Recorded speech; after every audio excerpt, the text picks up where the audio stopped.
All right, back on the Wednesday night pod.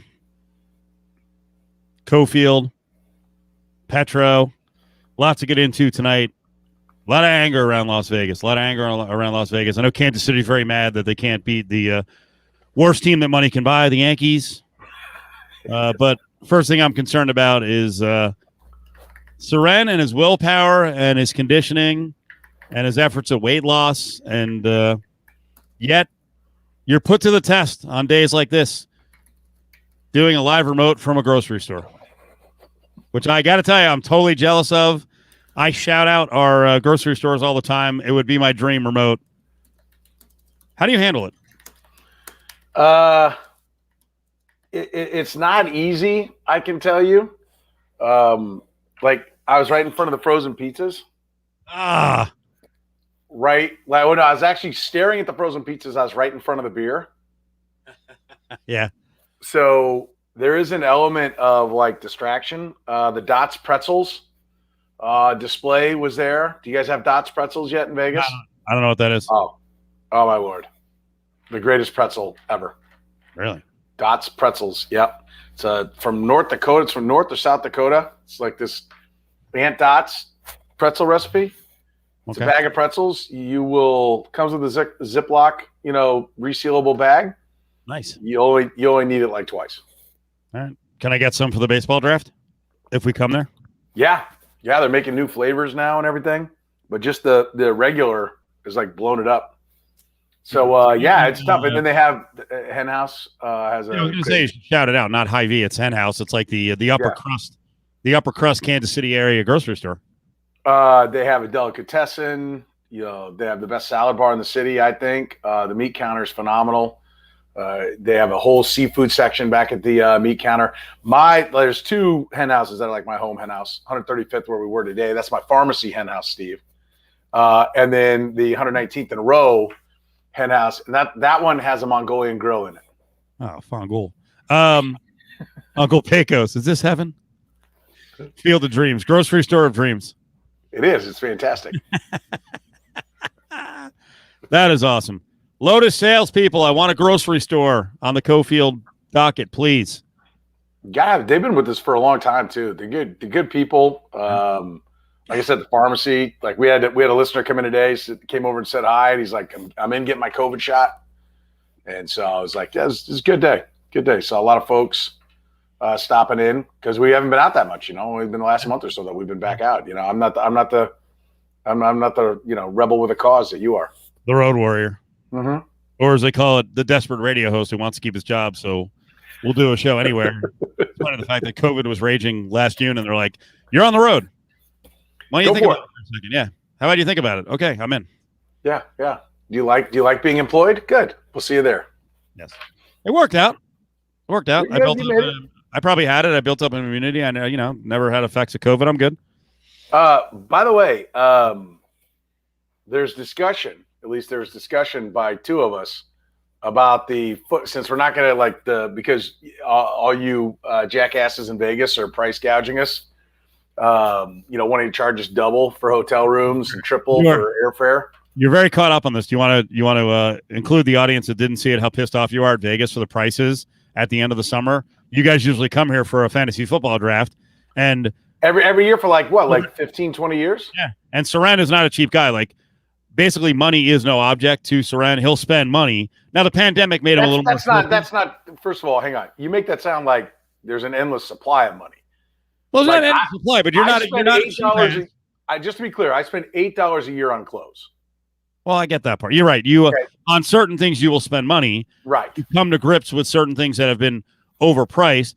Seren will often pay for many of his friends to make sure they can have a good time. He's very generous, but he is now at a breaking point with our fine city.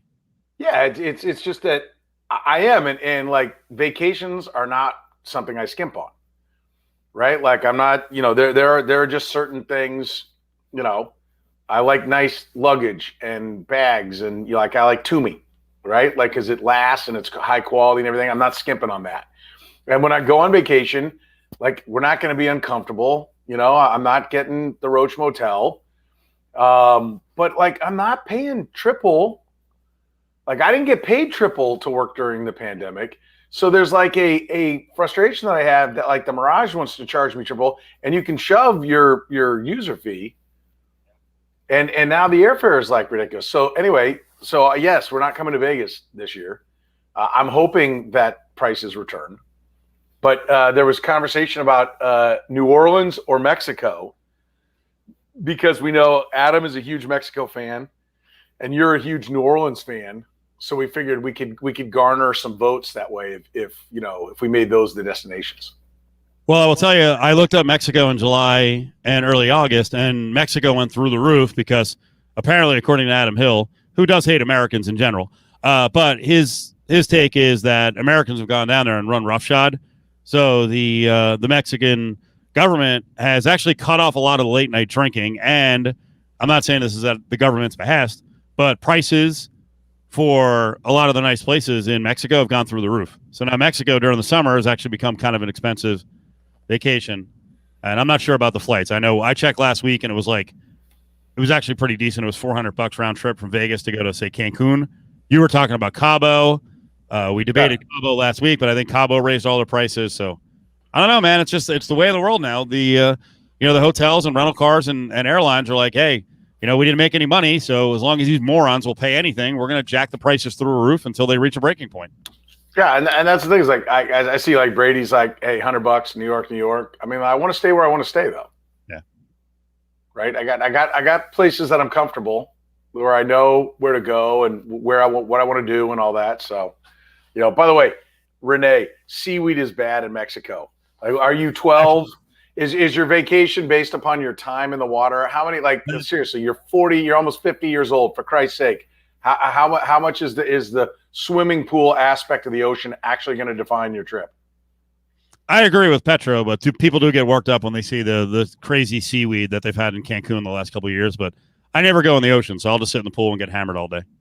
Yeah, I'm fine with that. I can look at the ocean. I don't swim that much in the ocean. Paris 171 on the weekend. You want to come here? Harrah's 121, Venetian 417, Cosmo 503. This is per night. Bellagio 371, TI 186, Wynn 360, MGM 208, Palazzo 432. What was the Mirage? Paris. You got connections. Yeah, I have connections. 171. He's never come through for you, has he? If I want a sour ass look at a crap table, I've got a connection. Mirage, $222 per night, but then when you price it out with taxes, thank you for building our stadium, and the resort fee, and probably some over $300 bullshit fee, $889 for 3 nights. And it used to be like $29 on Thursday night, $179 on Friday night, $229 on Saturday night, and then back to $29 on Sunday night. Used to be, my friend. I could probably get a little bit better rate just because I will cough up a couple of bucks at the tables, unlike the rest of the cheap freeloading, doofy that roll with us. How about this one? Circa. That's the new property downtown. Very hot. Adults only. Right now, $549 a night, $1959 for 3 nights. No. So downtown. I'm not doing it. Look. Just go, Petro. Check out Circa. I would text the owner who I barely know. He knows me in passing, but I book him every once in a while. Adam actually knows him pretty well, Adam Hill. And I'm sure he would still say, yeah, well, there's not much we can do for you. No, I know. I get it. It's their business. It's what they can do. But my point is just and maybe this is what happens to old people. Yeah, exactly. I mean, this is it. I'm ready to now go someplace else. You're going to get me out of the habit of going to Vegas. Sunset Park, if you guys want to do a little camping. Won't be too bad. Do you think my fat ass is gonna camp? No. Not a chance in hell. Not happening. Right. As Renee said, even my janky room, you get a bathroom and you get half a bed. That's $750 a night. And I don't tell you until we get here what the resort fee is. So $125 a night on the resort fee. It's like a gamble, It's the ultimate Vegas experience. Yes. You get a room, you get a bathroom, and you get a pool that might be full, might not be full. You literally toss dice across Cofield's kitchen floor. If it comes up snake eyes, it's $700 resort fee. Otherwise, it's still 100. You get a 7, 25, $25. You know, Yeah. Do you like the dice? Come on, Ooh, give it a roll. no resort fees at Virgin. Could that make the difference? Has this gotten so bad with resort fees that you would stay somewhere because you're like, you know what? They're not gouging me. It has with me because I find it unscrupulous that you get to like advertise a price, Yep. agree to the price, say nothing, and then at the end, oh, there's the $45 a night resort fee. They have had to start putting it on the website. It used to be you didn't know shit about it until you showed up and there you were. And then you get hit for $45 a night. I'm like, what is this? That's not true. I have lots of extension cords. If you actually watch the show, I went to an estate sale, and for $10, I bought a box of 42 extension cords. Yeah, so you're all good on the. I will cord the fuck out of the room. The Wi-Fi, actually, you'll stay right next to this room, and the Wi-Fi is right here. So the Wi-Fi is very strong. Okay. Virgin that weekend, $238 a night, $810 total for 3 nights.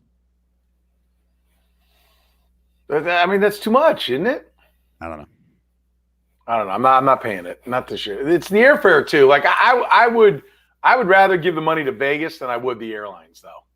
They can there's a fat bag of something they can take a bite out of that I'm not getting gouged by the airlines. No shit. I'll drive to London if I have to. I'm not getting gouged by the airlines. Screw that. How are the toilets? Kirk is asking where? Virgin? I assume they're great because they redesigned the hotel. Branson just bought it from the Hard Rock folks, whoever owned it now. I don't think it's the Mortons, the last owners, but I'm sure the toilets at Virgin are tremendous. Is Virgin what used to be Hard Rock? Yep. Yeah, they rebranded it. Yep. Rebranded it, redesigned it a little bit. It used to be so good. Remember when like I lived there? Yep. And it was the spot before they Circle Bar made it 25 times bigger.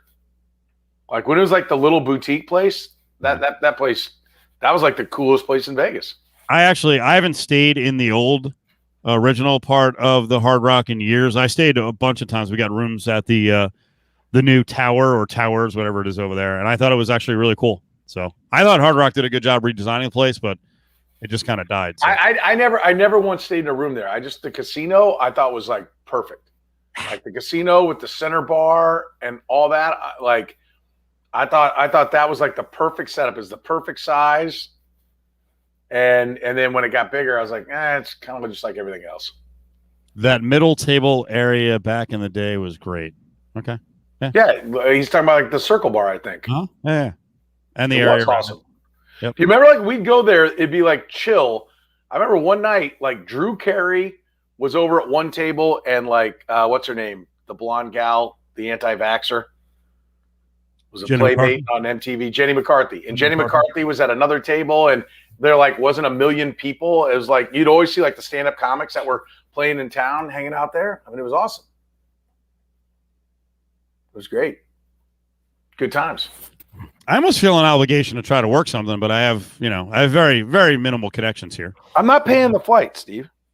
So it's not even the room rate at this point. No, I mean it's all of it, but like I said, I like I like Vegas, and if I'm gonna spend too much money, I don't mind contributing to the Vegas economy and the people of Nevada and Las Vegas, right? I'm definitely all for helping out, and we talked about it when the pandemic started. It's such a service industry town, and I'm all for trying to get everybody back and up and running and get back. But I'm not the airlines. No, like I don't need to be treated like shit and pay 3 times as much. Hard pass. Will you fly our finest airline out of Vegas and the sponsor of our stadium, the Al? Would you fly Allegiant? I don't know. Oh no. What? That's very limited. Are they not? I thought they added. I don't think they go to KC. I thought they added flights to every football city for the Raiders, and I guess you guys are not on the list. Maybe Topeka? How far is that? It's not far at all. It's like from my house, like an hour maybe. Can you drive to Tulsa? No, that's 4 hours. That's not worth it. Boy, I got to do some We're research. building a new airport, which I heard. I think missed last time you were coming in because it was 2 years ago. They were just maybe getting started, but they're building a new airport. I think it's going to be done sometime in like 2045. And so, at that point, I'm sure we'll have flights everywhere. Is Springfield an option? Springfield is like 90. Well, most people will tell you 2 hours. Yeah, I can get it down a little bit. I suppose it's an option depending upon what the savings are. No, I don't think I'd approve that. Okay. Let's see. The problem with the Legion is they're very well. They do have Friday, Monday flights. So we do research on Petro's trip here. It's not happening. Do research on Tahoe. Do Reno. Right. Do research on Mexico, New Orleans. Here's your other option: Spirit or an STD. I like Spirit. You and JB flew Spirit one way here once. I got no problem with Spirit. So, I think that's what got you guys started renting a car because I said if you fly Spirit, I'm not agreeing to pick you up because I have no idea when you're going to actually get there. Right. August 27th. Let's see. Without bags. By the way, David said STD. That's too late. That's without bags. 88 one way, 103 back. The prices are right, but like when you put your bags on, that's like $50 a bag, right? Yep. You fly Friday night. You don't get here till 11 o'clock at night. You leave Monday. You leave at 4:15 in the afternoon. You get back home at 9:06. It's quite a trip. Is it? That by the way, that's Springfield, and then you got to drive 2 hours after that. By the way, is it a curable STD?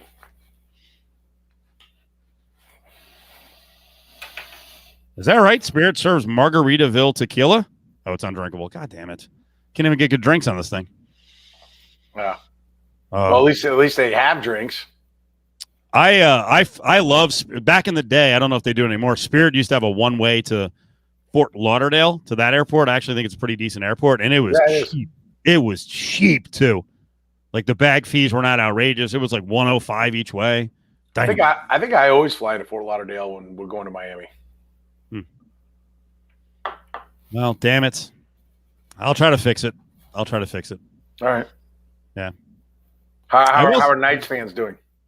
You know what? I want to do NBA first. Okay. I want to do NBA first because I want to pat you on the back.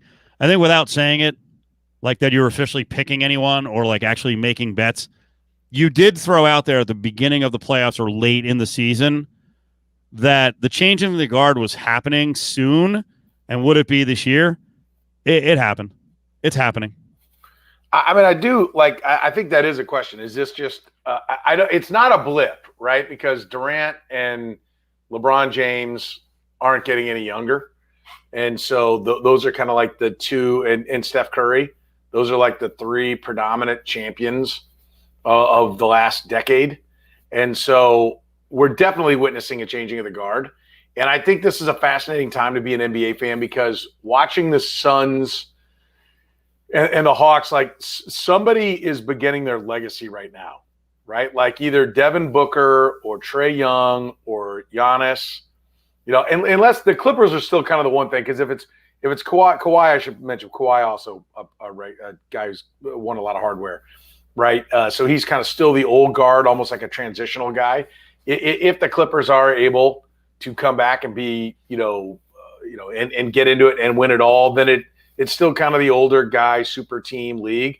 But if it's any one of the other three teams, we're witnessing the changing of the guard. And, when Michael Jordan beat the Lakers, it was, oh, well, let's see what, everybody else does to come back. It wasn't like, look out, he's winning 6 of the next 8.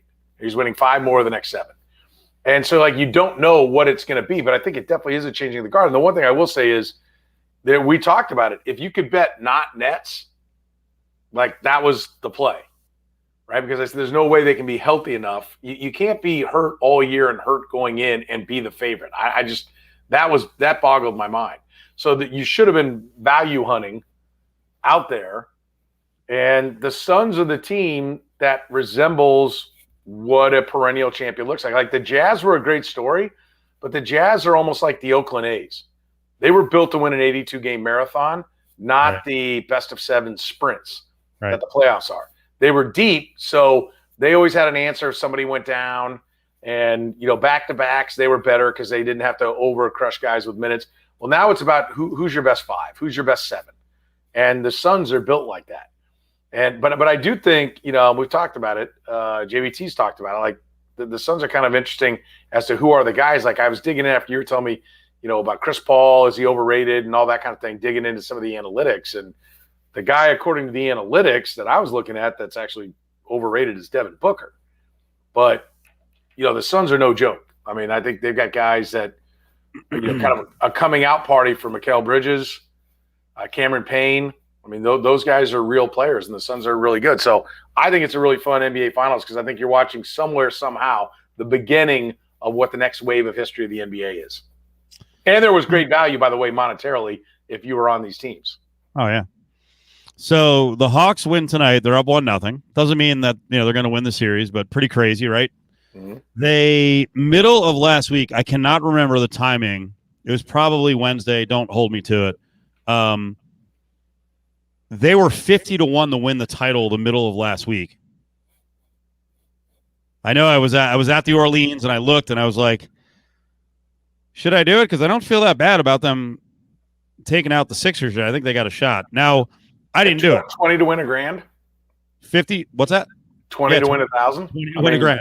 Yeah. I'm an idiot. I should have done it because then if they make it, now I can freaking hedge the other way. But the crazy thing in Vegas, and I have to get the numbers because, again, Von Tobel, you mentioned him, John Von Tobel, who works a little bit with Cofield and Company on our local station, but is on VSiN, which is an internet station, and then has some TV spots around the country and was on Sirius XM until like 6 months ago. John was pointing out, and this became a big thing around Vegas, probably about a month and a half before the season, there was a group going around Las Vegas putting NBA title money on the Hawks. And we were all laughing about it. We're like, what's going on here? What is this syndicate hitting everywhere, right? With Hawks money. And at the time, the Hawks were 150-1 to win the title. Wow. So I don't know the total amount of money. My guess is they've got hundreds of thousands of dollars on the Hawks placed around the city, somewhere between 30 and 150-1. Do you think it's going to pay off? I think it's going to pay off if they make the finals. It doesn't matter. Once they make the finals, I mean, frankly, you can start making money now in hedging, but I think in the finals you can certainly hedge. So, yeah, it'll pay off. Do I think they can win the title? Yeah, I think it's so wide open. And this is something else, we've talked about a lot over the years, big ball versus small ball. And I just saw a great piece. We touched on it a little bit today on our show.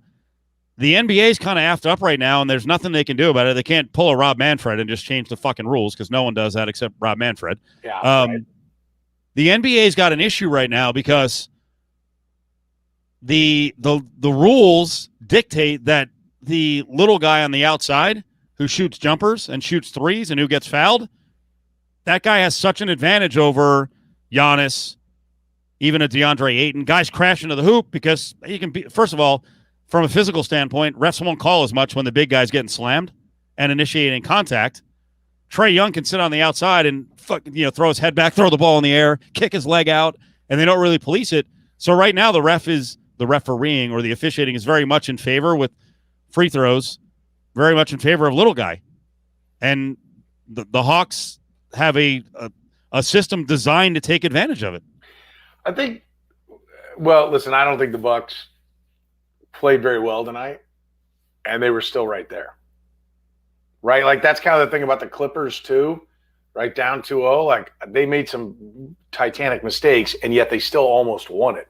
So, I mean, I think you look at that and you say, are you looking at this first game with the Hawks and saying, if you're the Bucks, or if you're the Hawks, you're like, yeah, we won. That's great. Yes, 1-0. But if you're the Bucks, you're like, we can't play much worse. Right. Right? And so, like, they're not going to shoot that poorly. And the Hawks didn't shoot well either. So, like, this was a mutt game, that I think plays to Trae Young, plays to his style. And I'm not knocking him. He's a tremendous player, and he's proving it. It's nice to see a guy who's been ridiculed. And I know ridiculed in Atlanta, step up and show what kind of player he is and that he is a brilliant player.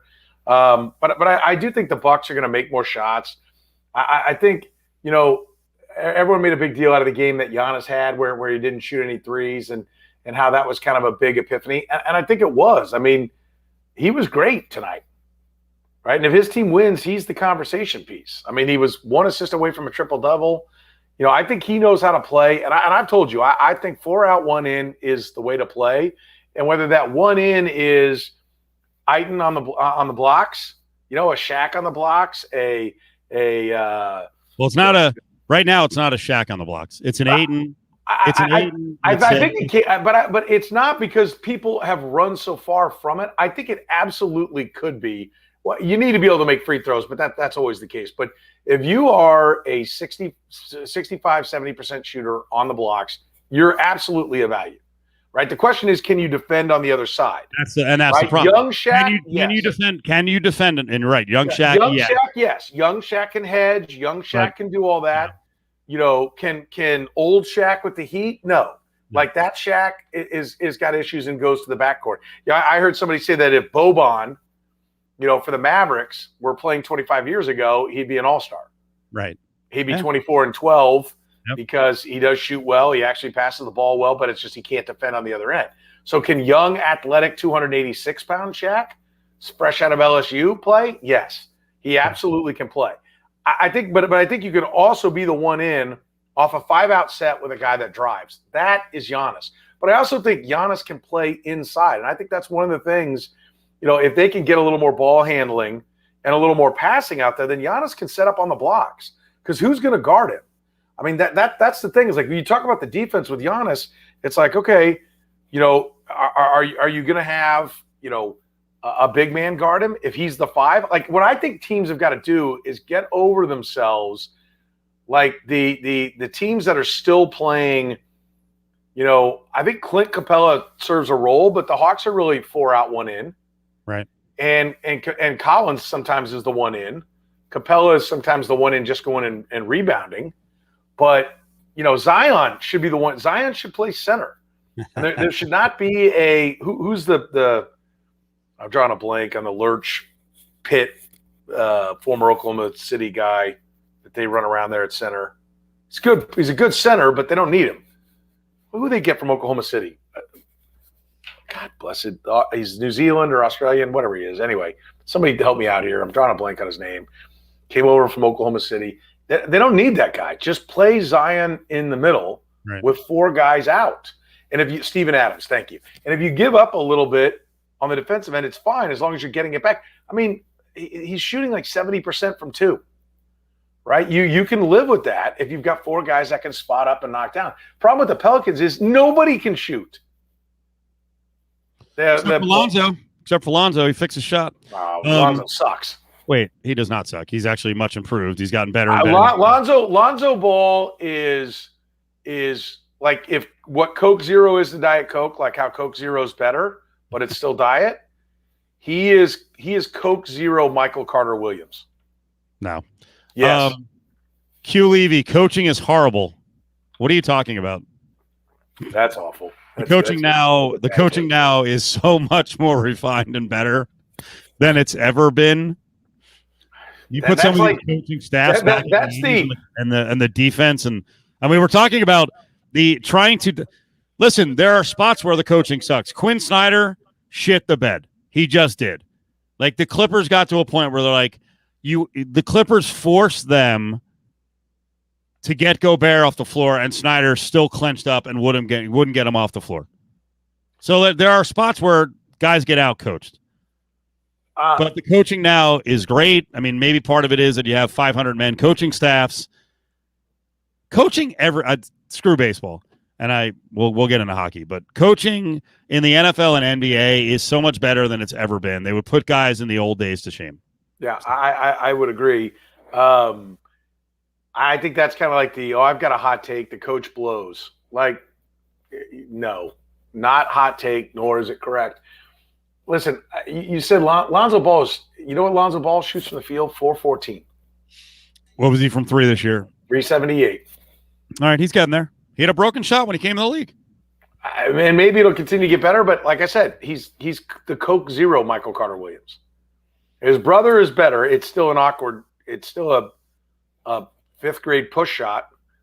It's not as bad as Lonzo's, but I just listen. At some point, they're going to look around. Here's their problem: Brandon Ingram. Here are their three-point shooting percentages. Brandon Ingram, 381. Zion Williamson, 294. Lonzo Ball, 378. Eric Bledsoe, 341. Josh Hart, 326. Steven Adams, 0. James Johnson, 267. I mean, they can't shoot. I mean, that team, the NBA has changed the rules 2 consecutive years to get Zion Williamson in the playoffs, and they have shit themselves so hard that they can't even get in at all. Yeah. But you're right. He's not a 3. He's barely a 4. He really is a center. He's the one in with 4 out, and they got to, you have to have a lot of shooters.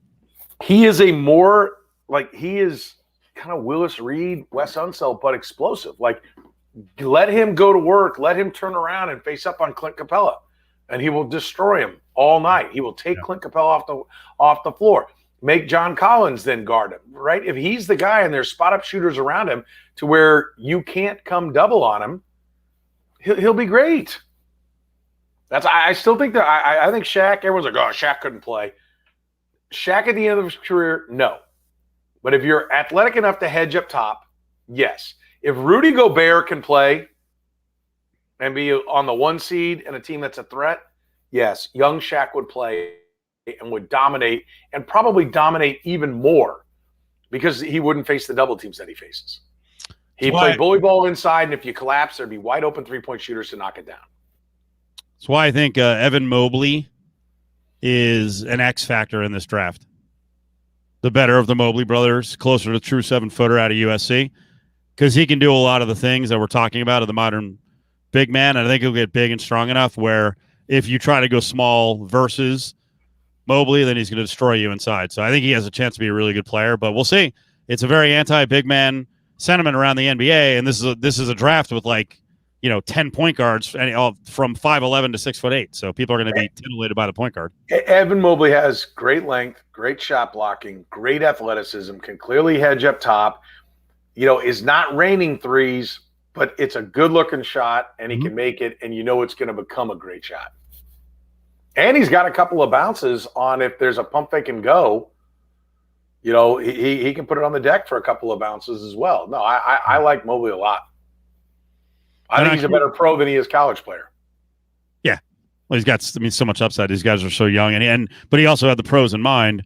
Keep in mind that I don't know if you remember his dad, but his dad Eric was like classic big man. It was like 6'11", 250, and like ripping down rims and at Pitt. Yep. I was actually sitting baseline for the campus station when he threw a dunk down on Syracuse. Yeah. And it like him landing, sounded like an earthquake. It's like, Jesus, that's when you're like, you go to college and you're like, yeah, how good are these guys? And then you sit down there and you're like, oh shit. That's a different species right there. That guy is 6'11", 250, you can move. That's a totally different species. And you know who his point guard was? I don't remember. Who was it? Miller at Arizona, who just got canned. Oh, really? Sean Miller. Okay. Wearing 55. Oh, I wanted him to die. Yeah, he was pretty good. He's a really good college basketball player. A little prick, a lot of assists. So is his brother too. Yep. So I get it. I get it, Q Levy. You're right. In the situation last night, the Clippers didn't execute perfectly. The Suns, they drew up a nice play, and obviously you have to throw the perfect pass. So Jay Crowder delivered a great pass, and then you see the athleticism of Ayton, and that's when you're like, okay, I value bigs on a play like that. A guy who's 7'7", who can sky like that, has the hands to finish it and freaking flush it in less than 0.7 of a second. That was brilliant. I will also say, yes, he was not on the right side, but he wasn't going to stop that pass anyway if he had been on the right side. But then what about Monty Williams? Because if you listen to the post-game interviews, Monty Williams told his team, and I don't know if it was the timeout or one of the 27 free timeouts both coaches got because of all these stoppages in play. But in one of the interviews, Cameron Wake said, Coach told us, listen, for that final play, screen and screen hard because they ain't going to call anything. Right? And Booker basically threw a block. Yeah. That was not a screen. That was a block. And they said they're not going to call anything. And they threw it up. And listen, do I think Ayton knew that he could goaltend? No. He just went up, grabbed the ball, and threw it down. But he could. And let me say something else. as you're watching that game, and I do give credit to not Dunleavy, Van Gundy, saying, hey, they got to get the guys on the floor. He clearly knew the rules and everything, and he's calling out who needs to be on the floor. After staring at a monitor watching who all's been on the floor, Monty Williams and Ty Lue don't have a monitor to look back at it. They're having to manage 20 things. I've always said this about clock management and coaches who miss 5 or 6 seconds, calling the timeout and everything. Get on a headset and listen to all the shit that's flying around, and then tell me how you'd nail it, how you'd manage 50 things, and how you'd just absolutely nail it. They are dealing with so many different things. Got to call a play, got to get who's in, got to be ready for the defensive side of things. How many – just go coach Little League and tell me you nail it on every aspect of the sport in Little League. You'll have an appreciation. You coach anything, you'll have an appreciation of how much shit's going on, even if you just coach little kids. Maybe even more if you coach little kids, because you'll learn even big leaguers, even NBA folks, they DeMarcus Cousins may have been told 50 times, stand right here. Like, this is what we've got to take away, right? Like, it has to be taken away. I'll give you the best example. Back in the day, we used to be able to cover NFL. We could be right on the sidelines at the practice, right? We were right there. We were out the players and coaches were on one sideline and the media was on the other, and we were literally right there. So when they were coaching on the field, you might be 20 feet from a guy. What do you do? I've given this example a couple times. If you're from KC, you've heard me say this. But I listened to Frank Gans Jr., I think it was, go through this. You're up. Right now, you're up 6, okay? There's 25 seconds left in the game. You're at your own 5, and you don't want to risk it. You're going to take the safety, right, and get the free kick because you don't want to risk getting the punt blocked and have them recover it for a touchdown. So what does everybody need to do? Give everybody a chance to think about this. Take a few seconds. What are you telling everybody but the punter to do on that play? All right, think. Okay. Now, did you come up with it? Because what everybody on the play should do is hold. Right? You immediately tackle the guy that's there. Because your punter runs around. Because what happens? Well, it's a holding in the end zone. It's a safety. Yeah, fucking right. That's exactly what we're trying to do, is take a safety. So I watched Frank Gans Jr. tell everybody on the field, hold, grab your guy, tackle him, pull him down by the face mask, do whatever it takes. And then I watched that play happen, and nobody held. They don't do it. So, coaching sucks. Players are dumb. I mean, there's a little bit of truth in both. But, so I watched this man explain to him exactly why you need to do what you need to do, and they don't do it. Right? So, coaching's great, but if DeMarcus Cousins' head is up his ass, right, when he's 24 and 12, you live with it. Now he's a role player. But when the role player's got to go out there and play, he's still a guy who has his head up his ass. He may have been coached to do exactly what we're talking about. That doesn't mean the coach is a moron. It means some players are morons. And as a coach, you've got to live. No coach is 100%. You have to live with failures, right? The best coaches know that somebody's going to shit the bed. Where are you going to make up for the guy who shits the bed? Because nobody goes 11 for 11 in the NFL or 5 for 5 in the NBA with everybody doing what they do right. No battle plan survives combat. So what's the backup plan? What's the ulterior? And who do you turn to that can actually get it done? So I'm sorry. I'm with you, Steve. I think the coaching is really good in all sports. Your show this week, you spent more time talking about the NBA playoffs or Carl Nassib. Or you didn't at all on either. I have talked to NBA playoffs. We had a lot of baseball. And for us, when we're up against the Royals, we just act like they don't exist, right? It's just, we're talking football and basketball. And so I did a lot more baseball yesterday, knowing I'm going to be up against baseball today or tomorrow. Right. And so that I could come back around to the NBA. But more NBA, I have actually not said the name Carl Nassib this week. Would you like to talk about it? Yeah, I don't mean here. I mean on your terrestrial radio show. Is it of any importance? Does the audience care? Is it a quick mention? No, I think it is. But we're dancing a delicate tightrope here, right? Not on that subject. My problem with that is we came through last summer with Black Lives Matter, and we've had a president rushed to the hospital by helicopter with infected with the virus that's going on in a global pandemic. Political divisions have somehow been written into that. We had the Capitol attacked and all these different things. And if you go anywhere near that, it's toxic and you offend a portion of your audience.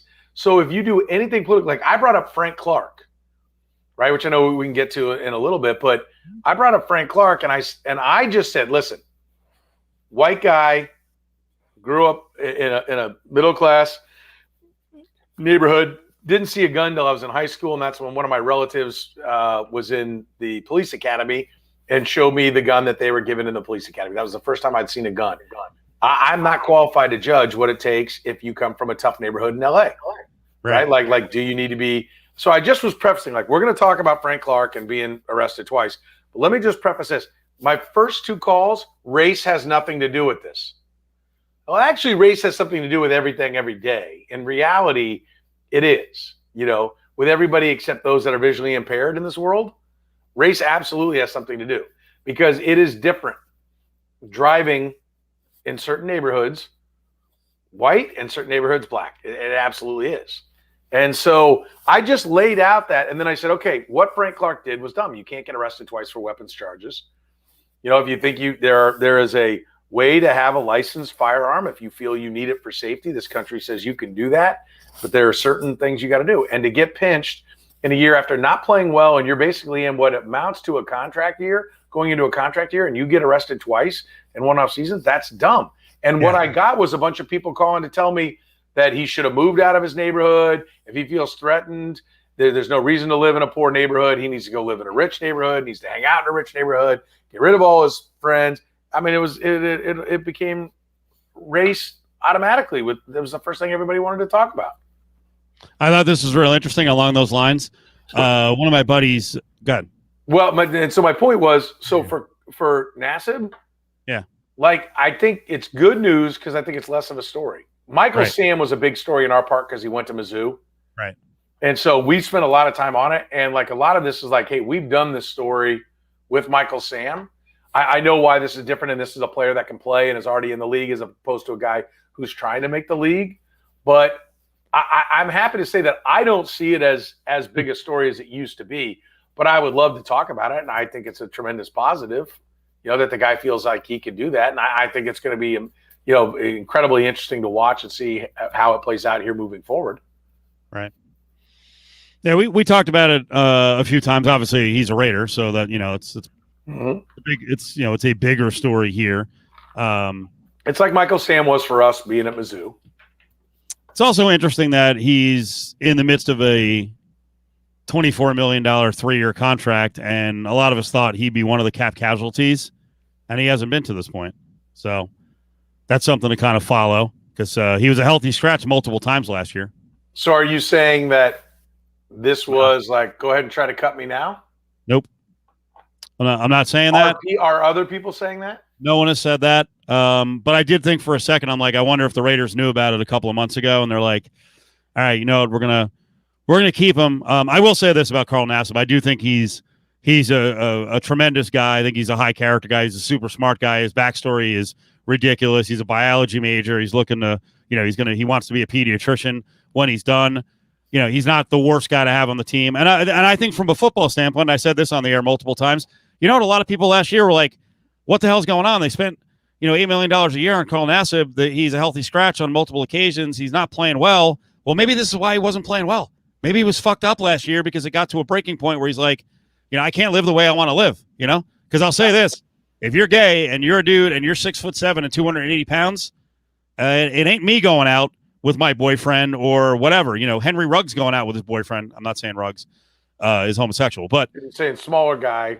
That's a whole different existence. Somebody's more likely to mess with a smaller guy than a giant mountain of a man. It's not even a fight thing. It's about being afraid to live your life and being spotted going out around Las Vegas or wherever, and someone's like, hey, why is Carl Nassib, because we know that's Carl Nassib, he's 6'7", 280.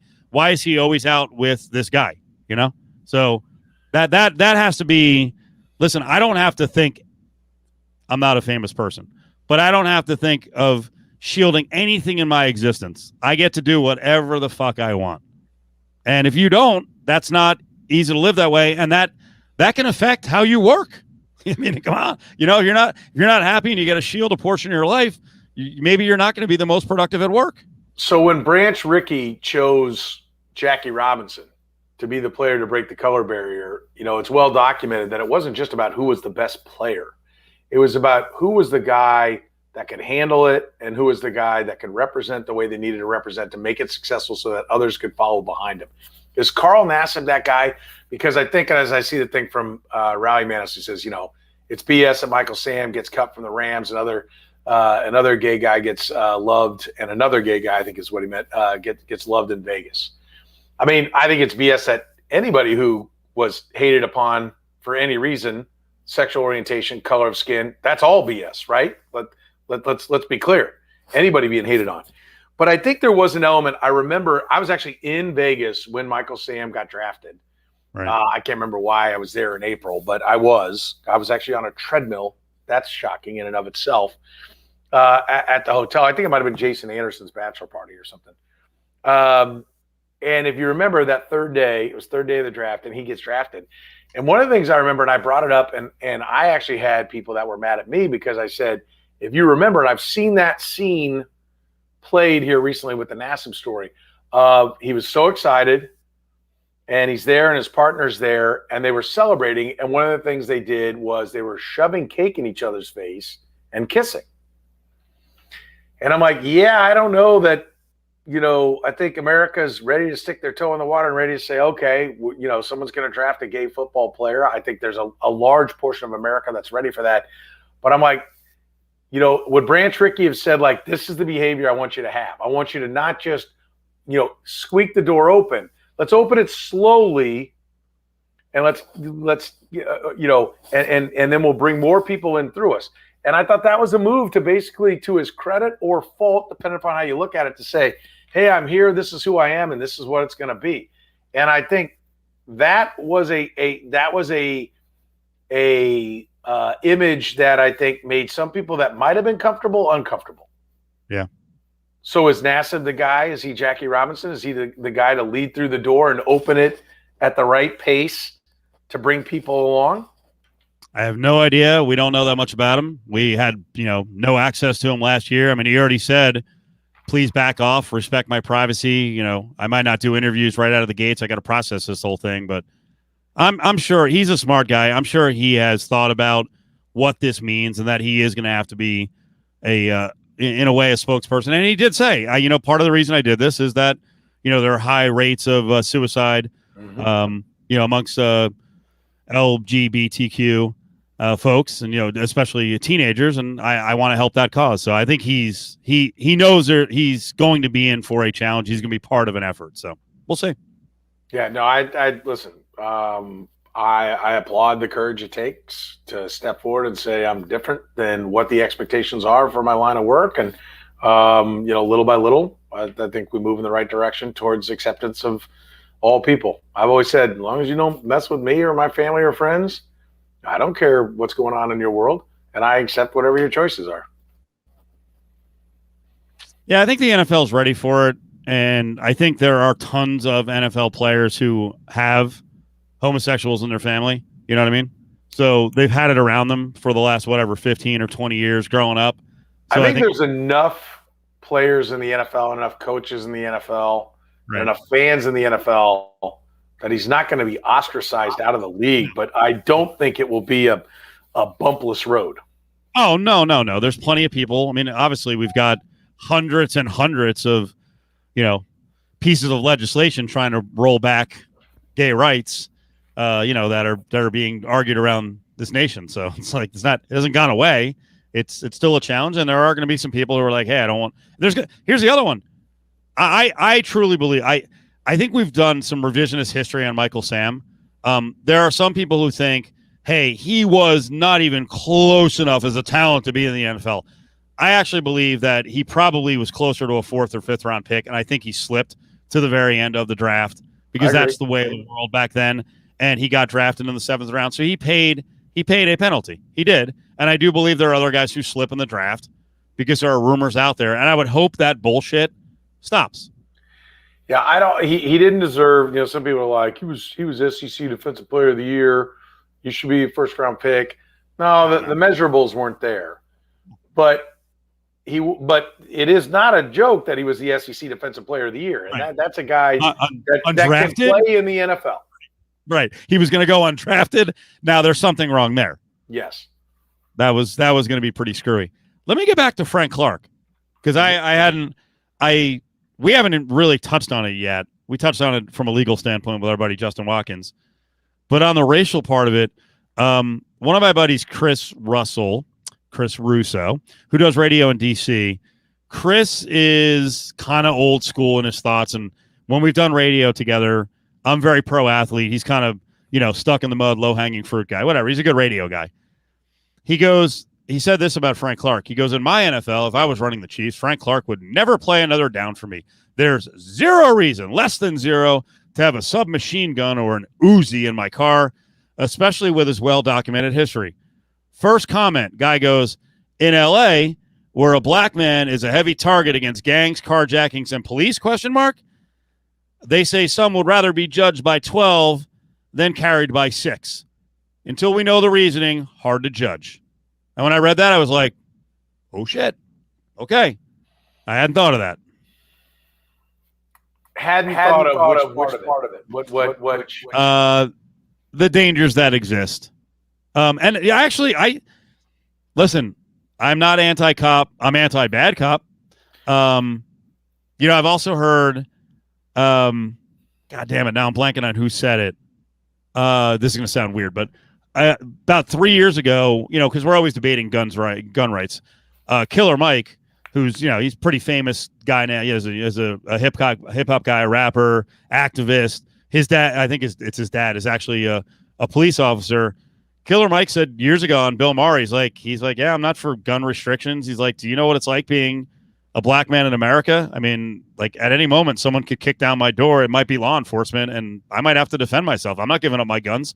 And when people hear that, it's like, what the fuck is wrong? Like, I don't have to think about that. I agree. I never think about that. And that and I'm pretty sure if I look at the timeline, that was well before Breonna Taylor. And when Killer Mike said that, I was like, God damn, there is a different reality for a lot of people. There are some political issues that I feel very strongly about that I don't go near because I'm like, it's a waste of time and I don't need to turn off people from, listening to my show because of something that doesn't have anything to do with what is my main focus, right? Guns are one that I genuinely think is a very difficult answer. Right? Like it's easy for me to say, I don't have a gun. I don't own a gun. I don't feel a need to have a gun. Having lived in a middle-class suburbia neighborhood and, pretty much my whole life, even in Vegas, I mean, there was, I don't know what the neighborhood's like now, but, it was just, low key. And I think the thing that frustrates me is like, I had people calling saying Frank Clark has, he has money. He doesn't need to be in a neighborhood where he feels threatened. If he feels threatened that he has to have a bodyguard or a gun, he needs to move. And I think that's bullshit. And, if a guy has the ability to move, doesn't mean he has to move. What's wrong with staying in your community and trying to help your community and build up your community and make it better, or stay around your family and friends? Like that's preposterously get off my yard, old white guy, as far as I'm concerned, when it comes to that opinion of things.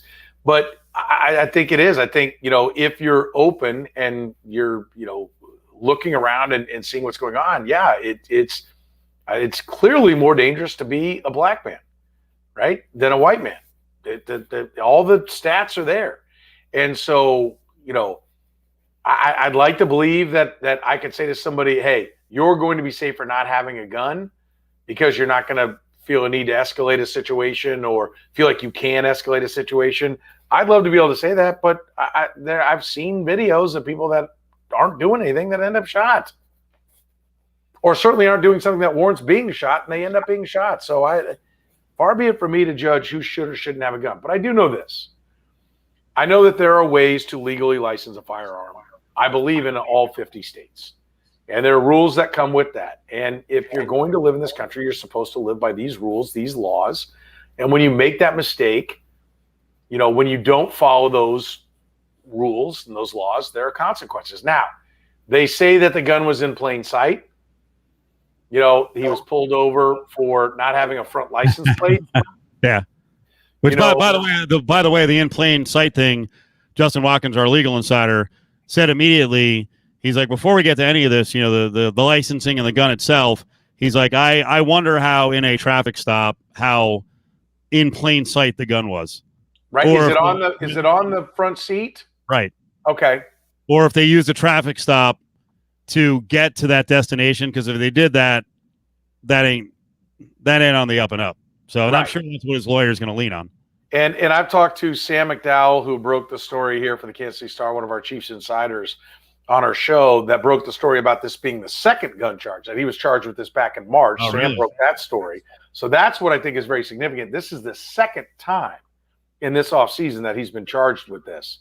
And from talking to Sam, and I also talked to Seth Kaiser, who is by day a prosecuting attorney in the state of Minnesota, and by night a Kansas City Chiefs film analyst for The Athletic and his Chief in the North newsletter. So he was on today, perfect guy to talk to, and he was talking about a whole bunch of things, about how the courts are backed up because of no jury trials for 10 months because of COVID, and different things that are going on. And, we were just talking about how the timeline would play out and all this stuff would go. But, Sam said, listen, we have yet to hear from Frank Clark. And that's an important part of this. What is Frank Clark's explanation of what's going on? I said, listen, what's the likelihood? He said, at any time somebody is in possession of, he said, almost every time somebody's in possession of something they're not supposed to be it controlled substance, firearms, whatever. He said, most often it's not mine. I said, so how do you determine that? Is that like everybody says it, but nobody has hope? He said, well, it depends on the bag. He said, first of all, he said, was it really in plain sight? He said, there's an element there of the search and seizure and the acquisition of it. He said, but also, when you get the bag, is the bag embroidered Frank Clark, property of Frank Clark on it? Does it have Frank Clark's wallet in it? Or does it have his bodyguard's wallet in it? Does it have his bodyguard's name on it? Are there two shirts that are clearly the ownership, owned by his bodyguard? All those things are going to come into play as to, how this came about. And so the legal process has to work its way out. I do know this, right? And his bodyguard was allegedly part of the situation in the first one. Once, hey, shame on them. Twice, shame on you. I mean, there's no way that Frank Clark can be taken out of this equation. There's no scenario when there's two of them that is going to come back to Frank Clark has 0% fault in this. I know from talking to some people around the Chiefs that when the news came of this, what is now known as the second arrest, we found out about it first. It was like, okay, let's see how this plays out. What is the lawyer, what is the agent able to do on this front?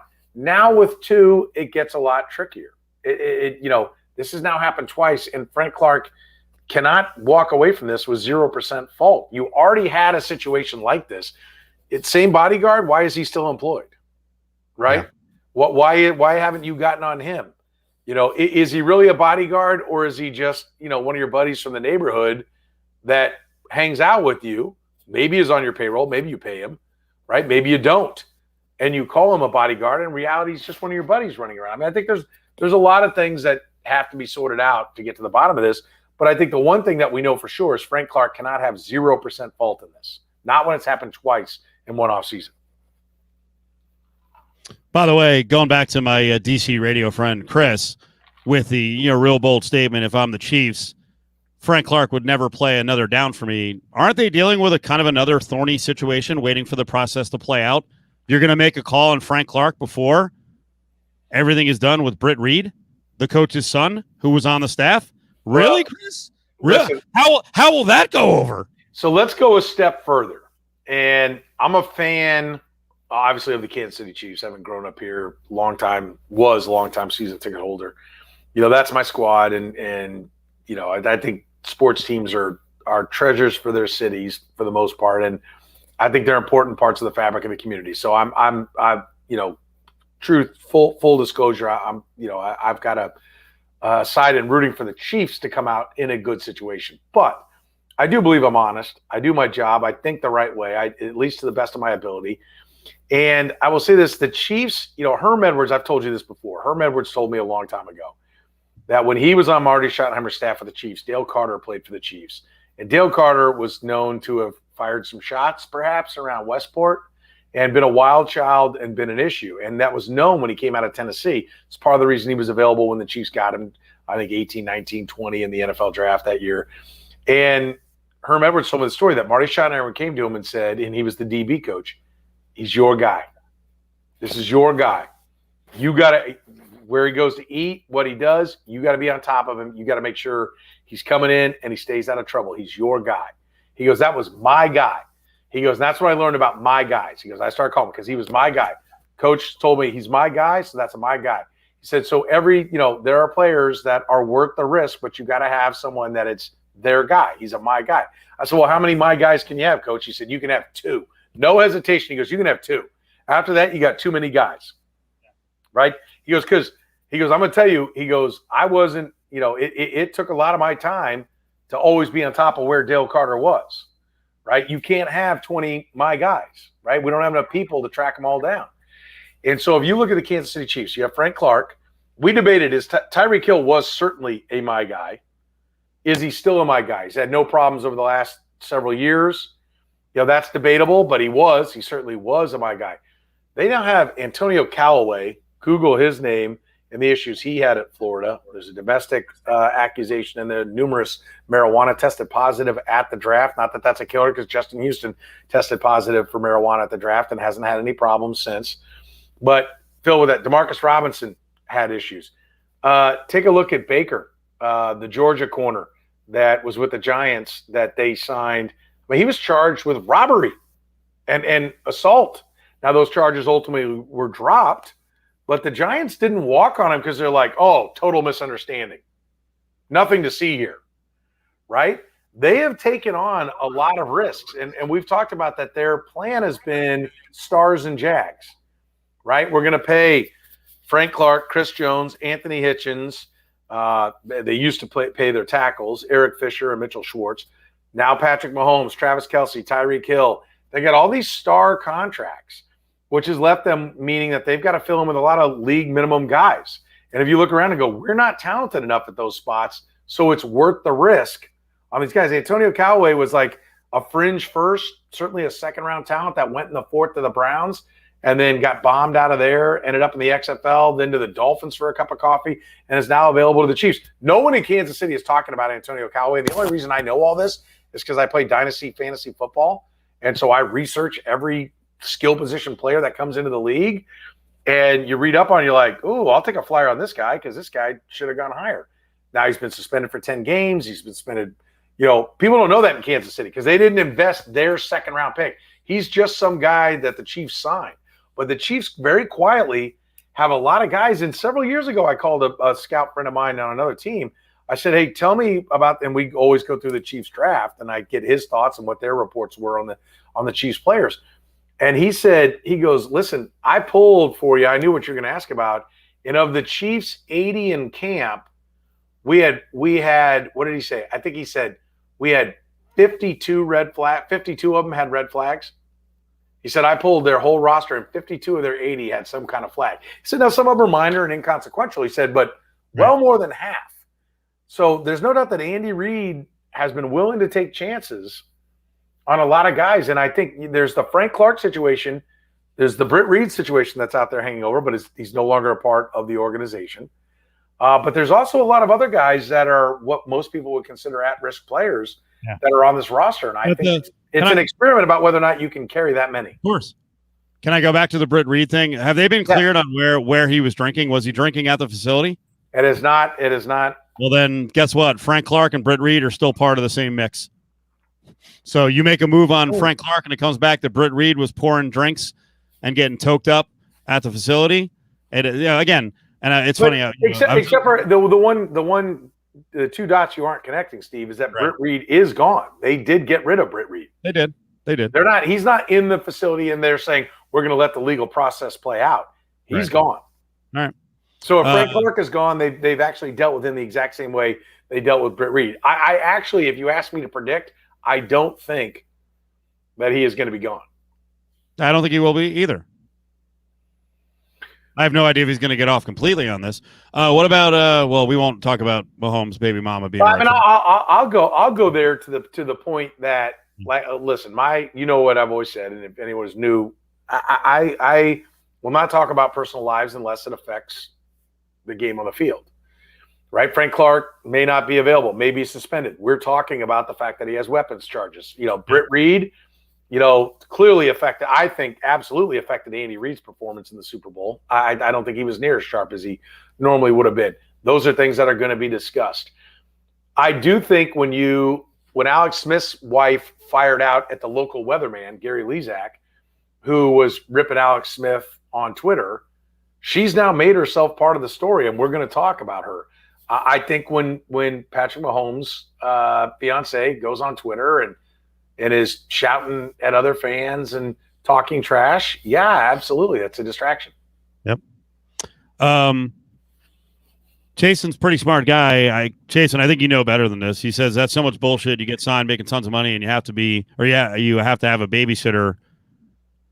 Grow the fuck up. I mean, reality isn't, especially in sports, but in lots of businesses, there are a lot of talented people who have vices, but they're so goddamn talented and so irreplaceable that, yeah, you have to have a babysitter.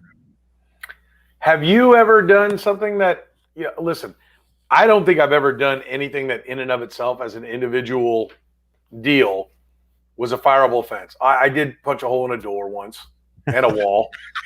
So I guess maybe that's fireable. Did I bring that up? Did I bring that up on the air or on? I actually, for some reason, no. We were talking about something came out. We were talking about like the wild and woolly way of sports radio stations, right?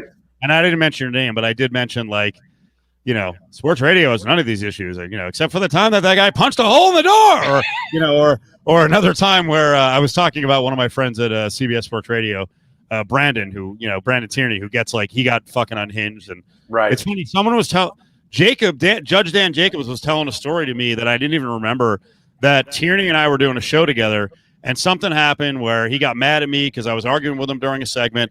He goes to the break and he takes a bottle of water and he fucking throws it during the break. And he's, what the fuck are we doing? This is bullshit. And I got pissed and I bowed up and I'm like, well, God damn it. And I threw water. And it's just like one of those stories where you're like, and we didn't fight. We were friends. We were roommates for a while. It was just a fiery moment. But this is my favorite thing about sports radio to talk about is behind the scenes when people are like, these athletes, grow the fuck up, manage your emotions. You're out of control. And you're like, right. You assholes who do sports radio are worse than some of the teammates warring with each other. Right. And so my point was I don't think I could get away with weapons charges, but the company has clearly looked at if I were useless, right? They had their shot to shit can me. That's it. They had everything they needed. And so the idea that only athletes get away with it, no. You get away with however much your talent and your money making for your company allows you to get away with. If there's a company that does $10 million in sales and one guy's doing 9.5 million of it, he can get away with a lot of shit. He ain't going anywhere. He can get away. He can roll in at 11. He can be stinking of booze. He ain't going anywhere. So that's acting like it's just athletes that get this.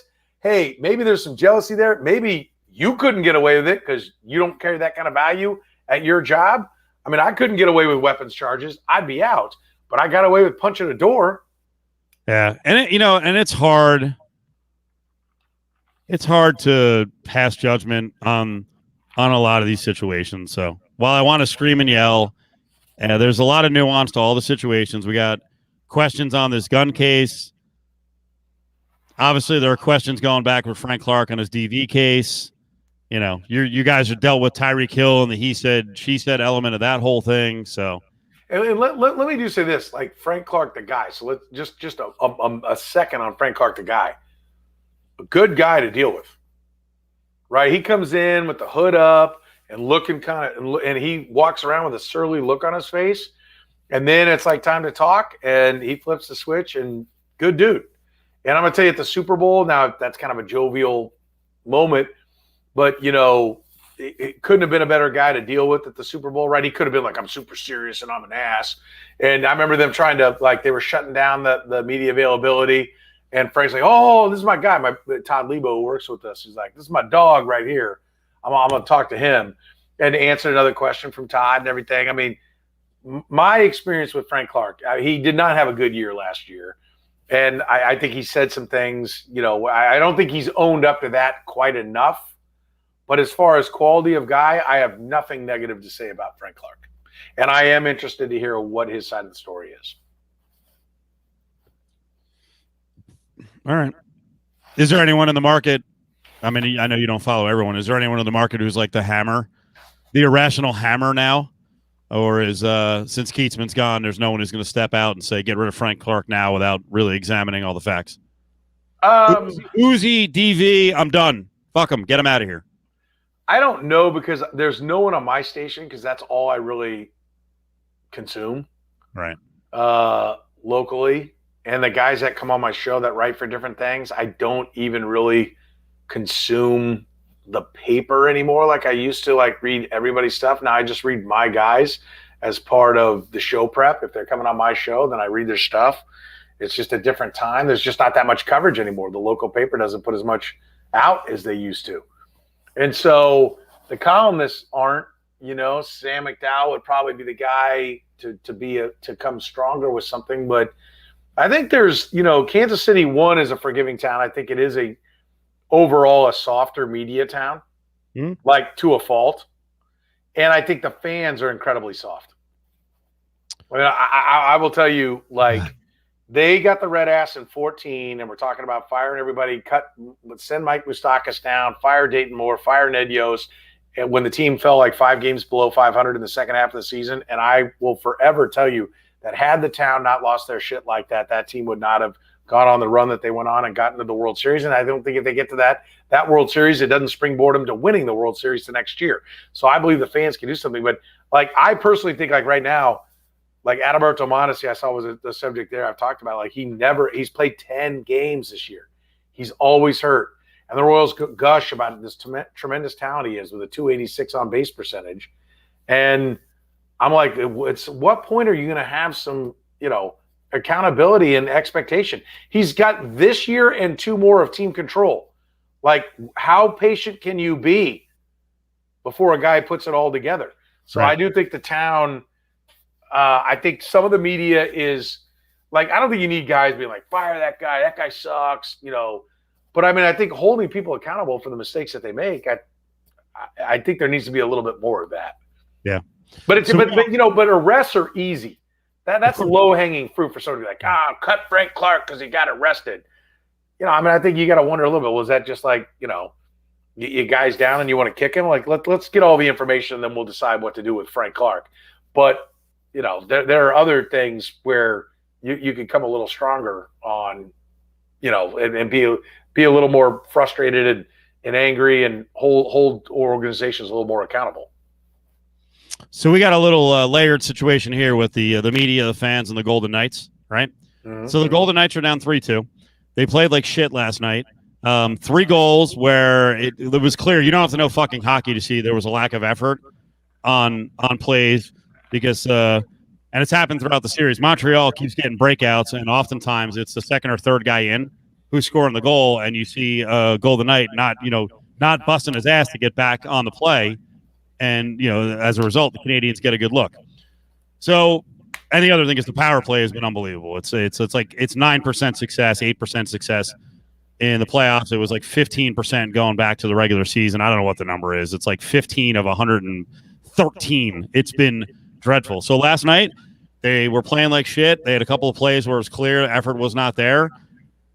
And during another unsuccessful power play, the fans started booing. And there's this weird thing with Vegas, and outside of Vegas, there's this attitude that like the Vegas fans don't deserve to boo their team. The team's been good. They've only had the team here. We've only had the team here 4 years. How dare you guys boo them? Oh, you're the worst fan base in the country. And you've been treated as some pretty good hockey for 4 years. We've been treated to great hockey, but here's the thing: the owner and the GM set the standard. They've changed the team over multiple times. They had a coach come in, lead him to a Stanley Cup final in the first year. They fucking fired him a year and a half later because they're like, it's not good enough. So the owner has the attitude and the GM has the attitude of Stanley Cup or bust, right?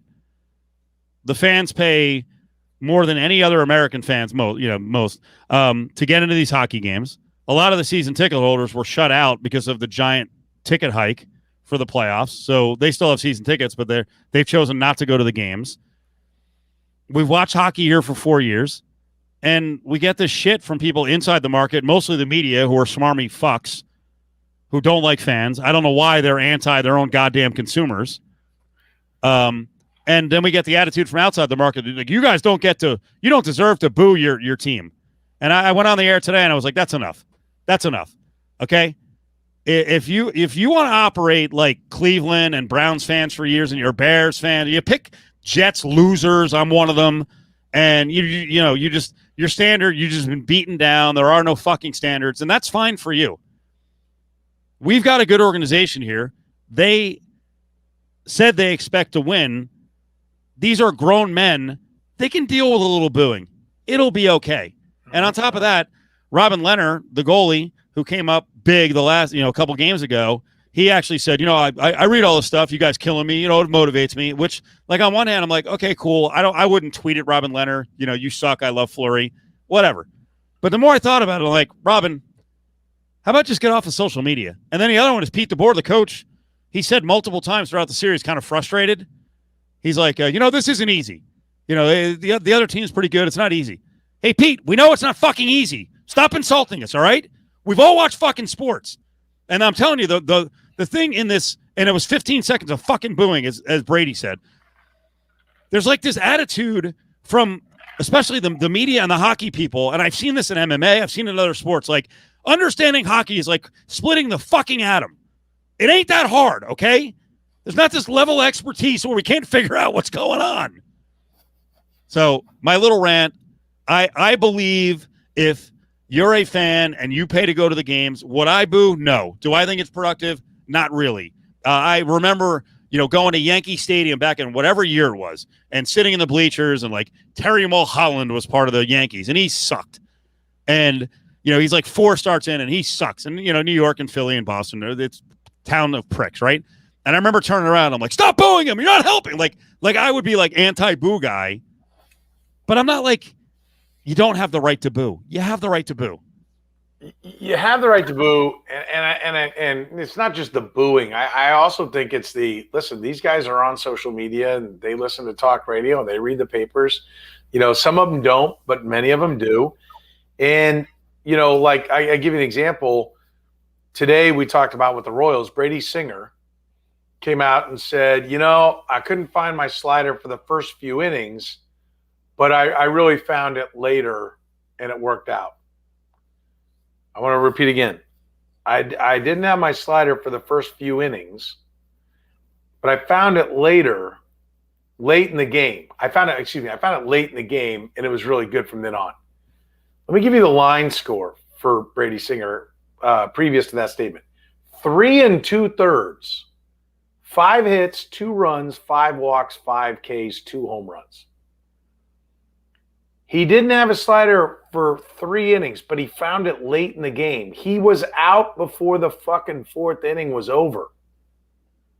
Like, the only thing he found late in the game was a splinter in his ass because he had been sitting on the bench for 2+ hours. It was a 3-hour and 40-minute game. He spent 2+ hours watching the game.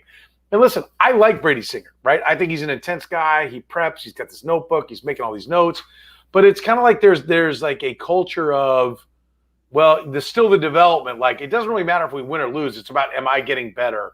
Or can I find something to hang my hat on?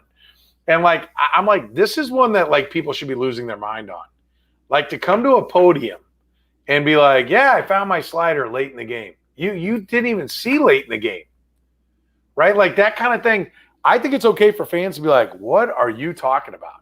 And so I brought it up. I'm like, I think it's important that this organization knows there's at least one guy, at least one radio show that will be like, bullshit, right? I know you won the game, and I appreciate it.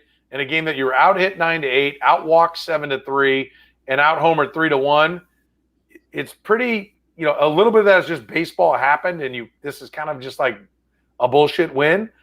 You can look at it that way. Or you can say, like, hey, you got crafty and you found a way to steal a game, which you got to do as a season.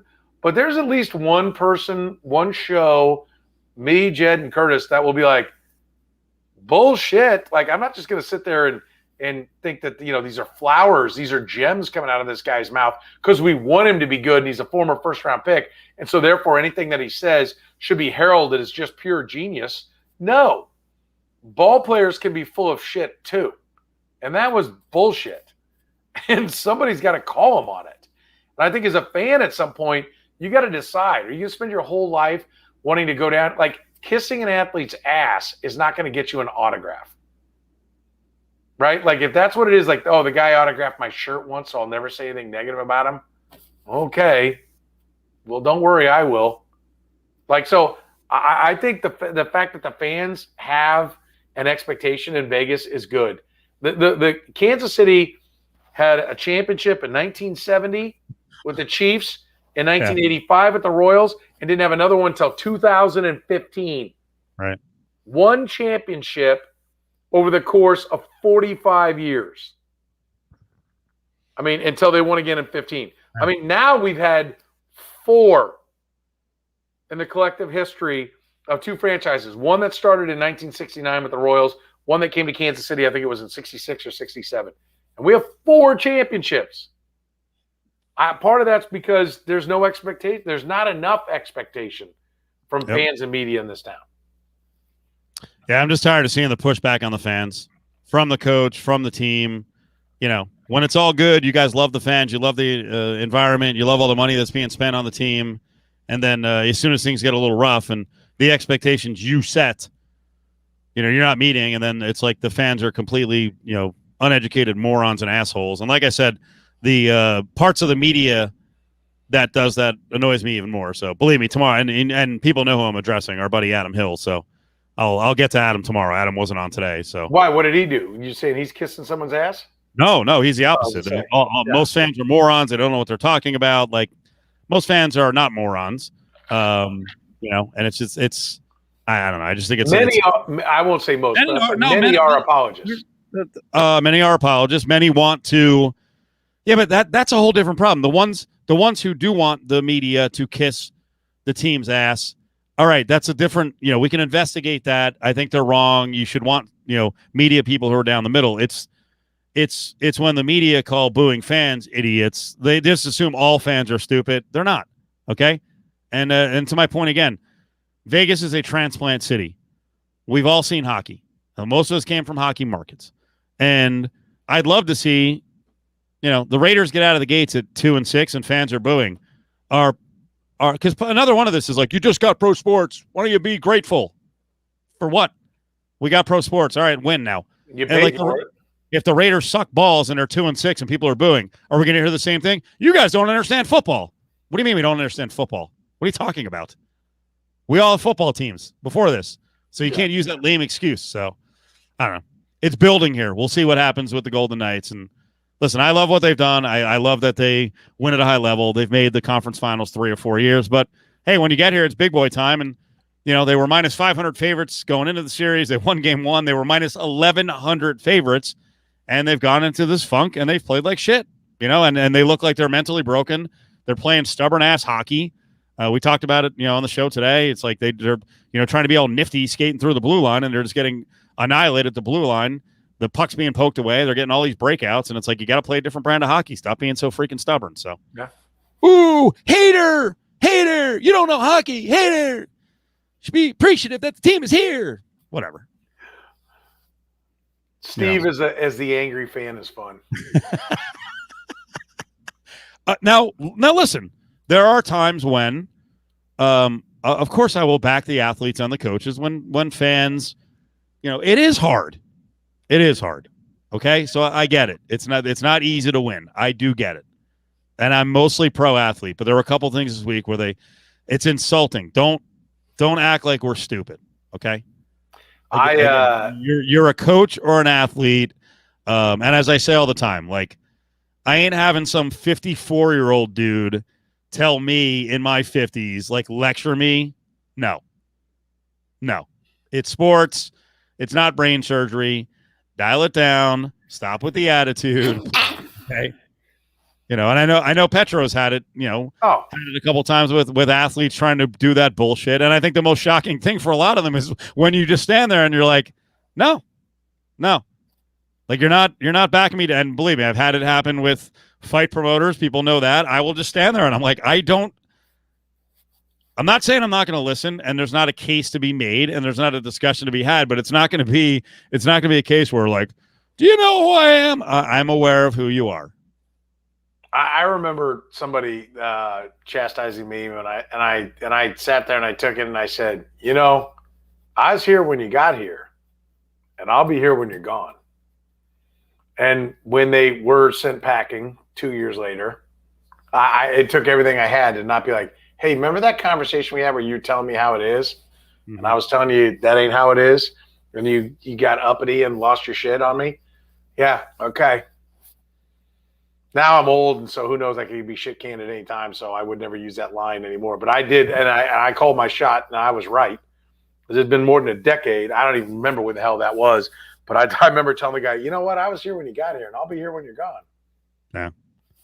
And you know what, on what business is saying here, just because you can't play the sport professionally doesn't mean you don't know the sport. I can't make a souffle, but I can tell you what tastes like shit. Okay, you don't have to be a chef to know what tastes good and what doesn't. Right. And I readily admit, like, I don't know the sport like these guys, and I have a respect for it, and that's why when I talk to them, I'm, hey, you guys are the guys who know. But it shouldn't get to this point. My worst is when people don't like my. Yeah, I'm sorry, I interrupted you. I apologize. You're beyond questioning. Come on. Yeah, the worst is when guys get pissed about your conclusions about their sport, and then you ask them a question, and then they get pissed like, come on, you know the answer to that. Like Chris Young. Let me tell you about that guy, right? Is he still GM of the Rangers, or did he get fired? I don't know what he's doing now. I thought he was doing some executive duties for something else. I thought he was the Rangers GM. Anyway, Chris Young, who went to, I don't remember which Ivy League school, Princeton or something. He went to Princeton, yeah. Went to Princeton, and just an ass. Okay. Really? Oh yeah. And in the playoffs or World Series, I can't remember when it was, he was asked. I'm not going to say who asked the question because I don't want to upset him. Like, hey, what did you? He actually pitched well. He came in relief, went like 3 2/3 of 1-run ball, but it was a tie game, and so that 1 run was costly. But he did a great job. But it was like, hey, you really, you came up big for the team, and you're there, blah, blah, ask questions about, hey, how well he done. And then it's like, hey, what was the pitch that you threw? He's like, come on, Well, one, I can tell you that players all sit in the clubhouse bitching about the media saying, well, he threw a slider. That wasn't a slider. It was this or that, right? They love doing that. Yeah.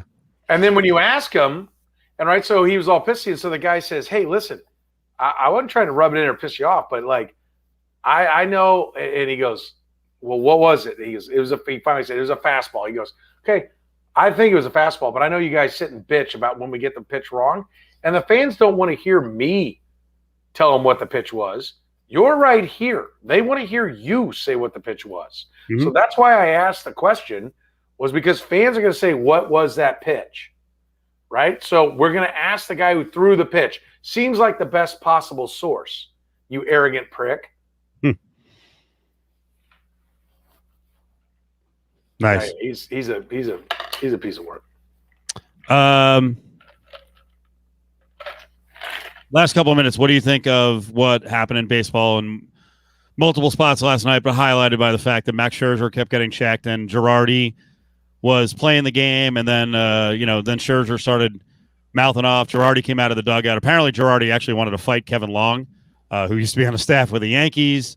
My money's on Girardi, by the way. You know what? I think you're the only other guy who said that. My money might be on Girardi for a fight against Max Scherzer. I'm not saying what Girardi. My money might be on Girardi. I'll take Girardi versus the field, and I will make a lot of money. I'm not saying that I know what Girardi's doing, but my God, he's another one of those guys where you're like, how fucking old are you? What are you doing to be in that kind of shape. And I'm assuming I'm assuming from his career that he's a fucking fire hydrant. But whatever. I saw a lot of people were like, "Oh, I'd love to see him get his ass kicked." You know what I love is that like borderline mobbed up fake guy Mike Rizzo, right, who's flipped out a bunch of times. The GM of the Nationals was calling Girardi a con man because Rizzo is always ready to get in these things. But in general, my take on the air today was like everyone's getting sidetracked by the fights that are going on within baseball. You know who set this up? This buffoon who's running baseball. This was inevitable. And I have both sides. If I'm Scherzer, like I've said many times, I would be, like we're talking about Frank Clark earlier, like arrest him, he's crazy. I've said many times, if I was a pitcher and I could throw 98 miles an hour, I would hit guys. I would turn sideways and just throw into the dugout in situations, try to peg people. I'd be suspended all the time. But in that case, like I would have gotten completely naked, maybe down to my jock strap if I were Scherzer. And I'm like, check my asshole, right? Go ahead. You can do anything you want. But on the other side, if I were Girardi and it's part of the gamesmanship and this is what set up Petro, if I'm Girardi, I probably am running across and trying to fight, like doing a Amir Garrett where it's like 1-on-25 and just throwing hands and going crazy. So like I see the frustration and the anger on both sides, but it all goes up to the top. This idiot has divided baseball once again because he doesn't know what he's doing. So a couple of things, right? I have a little bit different view than you. One, on Girardi. When Girardi got fired by the Marlins, the Royals were looking like they were going to make a change, and he was there broadcasting for somebody at Kauffman Stadium, and I sat and chatted with him for a little bit. I mean, that's an intense guy, right? You felt like he wanted to win the conversation. And he is built like a brick shit house, right? So, like, I loved him. I was like, oh, man, this guy's awesome. So I am a huge Girardi fan. As far as Girardi calling for the check, how is it once it's in the rules that you can do that, how is it any different than calling a timeout right before the kicker kicks? Right. Well, how about all the people who they get so emotional because, yeah, Girardi was making a clown show of it. They get so emotional. I saw so many sports talk radio people and newspaper people were like, you get one challenge. Well, how the fuck is that going to fix the problem? Are we gonna fix this or not? What do you mean you get one challenge? No. Listen, often, like, I know a lot of sports talk is just let's scream and yell about the rules or the ref and go round and round and round about it. I live by this motto, and I'm not Joe Girardi, but I think I am resolute in my beliefs. And when I find problems, I don't deal with it, always in the manner that the other person would like me to. I deal with it in the manner that I think it warrants. That's how I'll put it, right? To that, I would say that, like, I piss people off, right? That's the bottom line on it. I don't get. Like, my frustration with the whole first, I will back the pitchers. Doing this midseason is bullshit. Totally. So I totally have their back, right? But you are part of a union that collectively bargained that this could happen. So you have no one to blame but yourself. Like, granted, as the commissioner, you shouldn't have done this, right? This is a bad idea to do it in season. But once it's been done, you really have no one to blame but yourself. And you're going to get a chance in the next labor negotiation to try to fix it. And so, like, I'm always one to, like, when somebody goes, hey, but you did this, and I have to go, oh, yeah, that's me. Like, I'm not like the current American climate. Adam would love this one, that, like, oh, it didn't go my way, so it's bullshit. No. We have rules, and I don't give a shit what the rules are as long as we all play by it. And I say that all the time. Like, whatever the rules are is fine, but we're all going to play by it. So the rule is that the commissioner can do this. The rule has said for years you can't put sticky shit on the ball. They've let you do it. That doesn't mean it's now okay. Now they're going to enforce it. So it's up to you to adapt to what's going on, right? Again, wrong to do it in season, but the rule is you can't put sticky shit on the ball. And so your union said that they could make these changes. So you have to adapt on the fly. Not ideal, but still what you're being paid to do. I actually think it's absolutely outlandish. Taking my pants off. I think it's bullshit. I think you're being an immature child. Right. They told you it was coming. They told you they were going to check you. And then to act like you're disgusted because they're doing exactly what they said they were going to do is pathetic. Well, and Joe Girardi trying to get under your skin, I love him. Yeah. If he's my manager, I love it. Well, I love calling the players on the carpet, but I love looking at what the Players Association did here because they were between a rock and a hard place. I'll say the old Players Association would have never acquiesced on this. It would have never happened mid-season. During the steroid era, I mean, not to be harsh, but they protected the rights of the players to be. They did, but the owners didn't want to stop them either. No, they didn't. But to the point where Ken Caminiti was actually, I mean, who knows what he was doing, roids and illicit drugs. I mean, the guy, they were like, hey, we're going to protect your rights. If you want to kill yourself, they didn't say this, but go ahead and do so. Boy, I love this angle because this is next level thinking. It's also really good conspiratorial stuff. I and many others keep calling Rob Manfred a moron. Is Rob Manfred actually next level genius? Because this is all a sinister plan to divide and conquer. Well, Tony says MLB trying to drive a wedge in the Players Association to try to win big in the next CBA. Yeah, I mean, I think that's the theory that's out there, but I think the bottom line will be the bottom line, and that's the money, and that'll bring them right back together. Yeah. I think that'll be the thing that I do think is preposterous is this idea that you can't possibly keep from beaning a guy unless you have sticky shit on your hands. Right.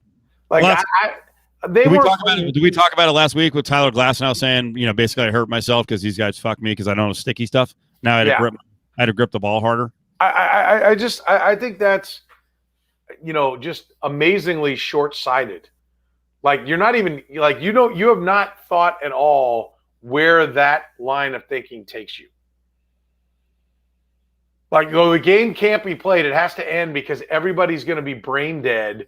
Right. Because after 3 months of this, we're going to beam every good hitter out there.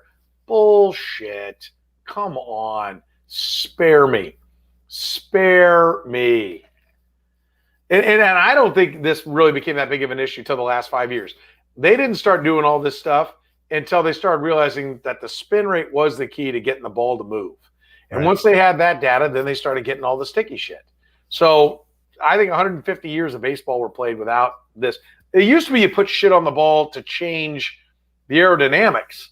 Like it was slimy shit that didn't give you a better grip. It changed the aerodynamics of the ball and made it dart and dive different ways. Now it's just about like getting that snap on the curve and the slider. Yeah. This is a good one too. Every arbitration case moving forward, teams will just bring it up against their own pitchers. Like, sorry, we don't believe your numbers. Sticky shit. It was all false, which I wouldn't put it past them. Yeah. And by the way, the steroid era, they didn't stop mid-season and say we're changing things. Like I do want to reiterate, doing this mid-season is preposterous. Of course it is. Of course it is. He panicked. He doesn't know what to do. Weird guy. Lack of management ability, that's for damn sure. Unless like it's been proposed, unless this is all of this shit is about riling him up to win in the next CBA. Because he does not work for the greater good of baseball. He works for the owners. Yeah. What do you got coming up the rest of the week? We're going to talk to our buddy Jared Sutton about the NBA draft and the NBA playoffs. Always enjoy that. Tomorrow, let's see, which is not today. Let's see. Is Jarrett. Then we have Blair Kirchhoff. We'll talk a lot about the college stuff. We haven't talked about that, all the rulings and everything. We can do that later on. Jeff Passan will be in. We'll be talking to David Lesky, one of our Royals insiders. So, yes, much to do. Flying J on Friday? Gas station? No, Friday, Worth Harley-Davidson North. Nice. I-29 in Tiffany Springs, the best Harley-Davidson dealership in the Midwest. First time I've been back there since the pandemic, so very excited. Moonlight Madness sale. So live bands, ice cold beer, great barbecue, and on-site financing. It's actually one of their big weekends where it's a great time to go get a Harley, new or used. So I'm looking forward to being up there on Friday. And Danny Unleashed. Yes, thank you. Danny Clinkscale on Friday. We'll see if Danny's got the red ass over any of this. The glass is usually 3/4 empty in his world. Yes. 3/4. Fucking dribbles. Almost always empty. Bone dry. Just for the Vegas audience, I have been negotiating with Petro. I am stealing the Danny Unleashed or Unfucking Leashed. I might actually do Unfucking Leashed for our voice guy because he's really good at saying fucking powerfully. So that'll probably be what we call Koken's spot. I like it. Yeah. Dave Koken warrants that. He's dude, probably generally much more unleashed than Danny, to be honest with you. He probably wears it better than Danny. If you push Dave's buttons, as I know from doing a show with him for 4 years, he builds to the freaking, I call it Mount Koken, where the lava starts to flow. Right. He's 68 now, and he is crankier than fucking ever. Like I get a lot of from Dave now. He's either I don't care or how would I know? And I'm like, what the fuck is going on, Dave? So he's getting very cranky, which really matches the Unfucking Leashed. I like it. He's flipping out on sports, but then he's also flipping out on me for asking stupid questions, apparently. So we're like, the whole thing is like we're all on the other guy. The other guys don't even talk when Koken comes on now. I'll actually take you behind the curtain. I took off on Monday.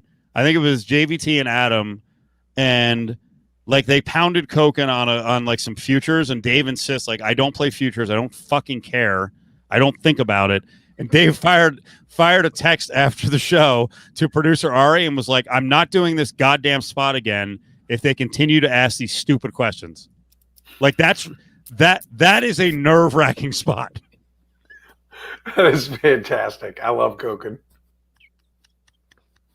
He's starting to lose it. It's great. That makes sure that's priceless. That's great radio. And he actually does. If you only watch the Petro podcast, I advise you. It's later, but our Friday night is DC and the Sunshine Man. Koken is on. Dave's like this old school Vegas guy. He's never been married. Oh God, yeah. All he does. He actually lives. He's a handicapper. Yeah, he sells his picks. He's still in business. From what he tells me, he's doing better than ever now with the explosion of gambling. He lives the dream life that every guy would want to. Again, he's never been married. He goes out to eat every night. Vegetables on his plate. He fucking throws them at the server. He will not eat vegetables. He just eats meat and fish.